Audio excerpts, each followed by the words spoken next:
December 1 Guruvayur ഏകാദശിയാണ്. ദശമി ദിവസം, അതായത് തലേ ദിവസം ഒരിക്കൽ എടുത്തു വേണം വ്രതം ആരംഭിക്കാൻ. എന്നാൽ ഏകാദശി ദിവസം മാത്രം വ്രതം അനുഷ്ഠിക്കുന്നവരുമുണ്ട്. അന്ന് നിലത്ത് കിടന്ന് ഉറങ്ങുന്നതാണ് ഉചിതം. ഏകാദശി ദിവസം സൂര്യോദയത്തിനു മുൻപ് ഉണർന്ന് ശുഭവസ്ത്രം ധരിച്ച് ഭഗവത് നാമങ്ങൾ ചൊല്ലുക.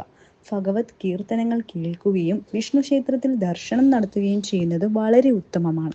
ക്ഷേത്രത്തിൽ ഭഗവാന് 4 പ്രദക്ഷിണമാണ് വെക്കേണ്ടത്. തുളസിമാല, തൃക്കൈവണ്ണ, പാൽപായസം, പുരുഷ സൂക്തം, വിഷ്ണു സൂക്തം, ഭാഗ്യസൂക്തം എന്നീ വഴിപാടുകൾ നടത്തുന്നത് ഐശ്വര്യപ്രദമാണ്. ഏകാദശി വ്രതം അനുഷ്ഠിക്കുന്ന ദിവസം അരി ഭക്ഷണം പാടില്ല. പഴങ്ങളും ഗോതമ്പും കൊണ്ടുള്ള ഭക്ഷണം കഴിക്കാം. ഉപവാസമാണ് ഉത്തമം. തുളസി വെള്ളം മാത്രം കുടിച്ച് ഏകാദശി വ്രതം ആരംഭിക്കുന്നവരുമുണ്ട്. ഇത് സാധിക്കാത്തവർക്ക് ഏകാദശി ദിവസം ഉച്ചയ്ക്ക് മാത്രം ഭക്ഷണം കഴിക്കാം. അതും ഗോതമ്പായിരിക്കണം എന്ന് മാത്രം.